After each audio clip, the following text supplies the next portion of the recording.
அனைவருக்கும் வணக்கம். ஹரஹர நம பார்வதி பதையே, ஹரஹர மகாதேவா.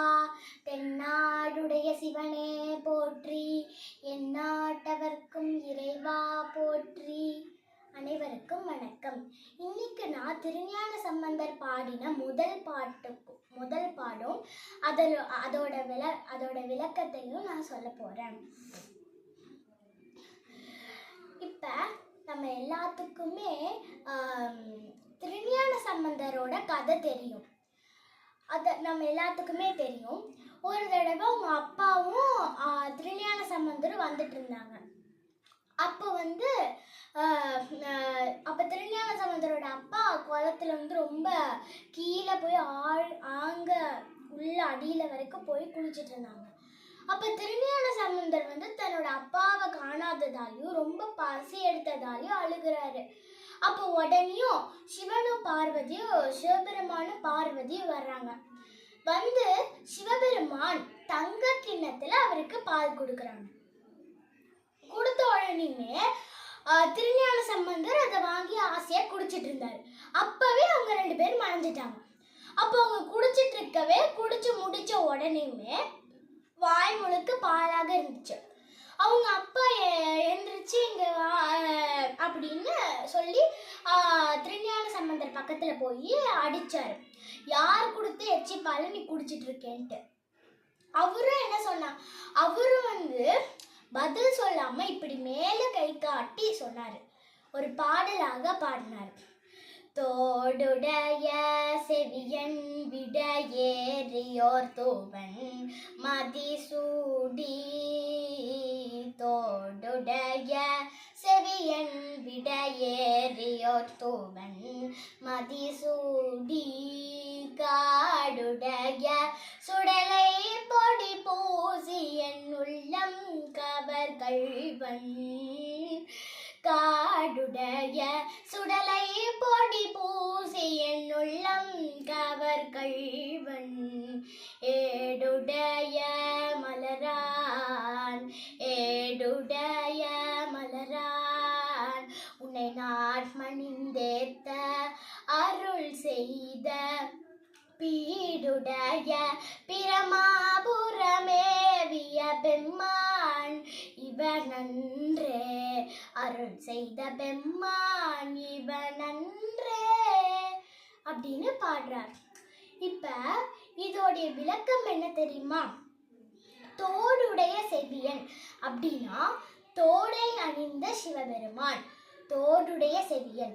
விடை ஏறியோர், அதாவது விடை அப்படின்னா ரிஷபத்து மேல் அமர்ந்திருக்கிறவர். அதுதான் தோடுடைய செவியன் விடையேறியோர் தூவன் மதிசூடி. தூவன் அப்படின்னா சந்திரனை தன் தலையில் வைத்துட்டு இருக்கவர். அதுதான் தோடுடைய செவியன் விடையேறியோர் தூவன் மதிசூடி. அடுத்தது காடுடைய சுடலை பொடி பூசி என் உள்ளம் கவர்ந்த கள்வன். அதாவது காடுடைய அப்படின்னா காடு அப்படின்னாலே சுடுகாட்டு. சுடுகாட்டில் இருக்கக்கூடிய சாம்பலை திருநீராக பூசிட்டு என் மனதையே திருடிய கள்வன். என் மனதை திருடிய கள்வன் அப்படின்னா திருடன். என் மனதை திருடிய திருடன் அப்படின்னு. அடுத்தது ஏனுடைய மலரால் முன்னே நான் பணிந்தேத்த, அதாவது மலர்களால உன்னை முன் ஜென்மத்துல நான் பூஜை பண்ணேன். அந்த மலர்களால உனக்கு நான் முன் ஜென்மத்துல பூஜை பண்ண அதோட பயனாக தான் சிவபெருமான் எனக்கு, அப்படிப்பட்ட சிவபெருமான் தான் எனக்கு கொடுத்திருக்காரு. அதுதான் ஏடுடைய மலரால் முன்னே நான் பணிந்தேத்த அருள் செய்த, அப்படிப்பட்ட அந்த பயனுக்காக தான் நீ எனக்கு அருள் செய்யற. பீடுடைய பிரமாபுரம் மேவிய, பீடுடைய அப்படின்னா அருள் வாய்ந்த, பிரமாபுரம் அப்படின்னா சீர்காழி. அந்த அருள் பெற்ற சீர்காழியில் இருக்கும் சிவபெருமான் தான் எனக்கு பால் கொடுத்தார். எப்படிப்பட்ட சிவபெருமான்? அப்படியே பீடுடைய அருளுடைய அந்த இதுல இருக்கிறவர் சிவபெருமான் அப்படின்னு அதுதான் இந்த முழு பாட்டுக்கான அர்த்தம்.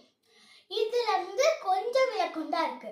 ஆனா அதுல ஆழ்ந்த ஒரு விளக்கம் என்னன்னா, தோடுடைய செவி செவியன் அப்படின்னா பெண்கள் தான் தோடு அணிவாங்க, ஆண்கள் தோடு அணிய மாட்டாங்க. ஏன் அவர் இப்படி சொன்னாரு அப்படின்னா, ஏன்னா அப்ப அவர் ஒரு 2 ரூபத்துல இருப்பாரு. சிவபெருமான் வலது பக்கம் இருப்பாரு, அம்பாள் இடது பக்கம் இருப்பாங்க. அப்படி அந்த திருஞான சம்பந்தருக்கு பால் கொடுத்தது பெண் பகுதி. பெண் பகுதியில திருஞான சம்பந்தருக்கு தங்க கிண்ணத்துல பால் கொடுத்துருக்கு, தங்க கிண்ணத்துல ஞானப்பால் கொடுத்துருக்காங்க. அதனாலதான் அவர் தோடுடைய செவியன் அப்படின்னு பாடுறாரு. அதுக்கப்புறமா நம்ம காடுடைய செவியன் அப்படின்னு பார்த்தோம்ல, என் மனதை திருடிய கல்வன். ஆனா இத நான் சொல்லல, ருத்ரங்களே அவரை திருடன்னு சொல்லுது. எப்படின்னா தஸ்கரானாம் பதையே அப்படின்னு அந்த ருத்ரங்களே சிவபெருமான திருடன் அப்படின்னு சொல்லுங்க, என்னுடைய மனதை திருடியவன் அப்படின்னு சொல்லுது. அடுத்தது இன்னொரு விஷயம் என்ன அப்படின்னா, தோடுடைய செவியன்ல அவர் ஏன் தோ அப்படின்னு ஆரம்பிச்சாருன்னா, ஏன்னா அவர் ஓம்கார இதுல ஓம்கார ரூபத்துல பாடியிருக்காரு, அதனால தோ அப்படின்னு ஆரம்பிச்சிருக்கு. ஏன் இந்த இடத்துல தோடுடைய செவியன், ஏன் இந்த இடத்துல தோட பத்தி பாடினாரு அப்படின்னா, இதுக்கு ஒரு கதை இருக்கு. என்னன்னா ஒரு தடவை ஒரு 2 பக்தர்கள் இருப்பாங்களாமா. 2 பக்தர்களும் போய் சிவபெருமான்கிட்ட, நாங்க 2 பேர் பாடுறோம், நீங்க கேட்டு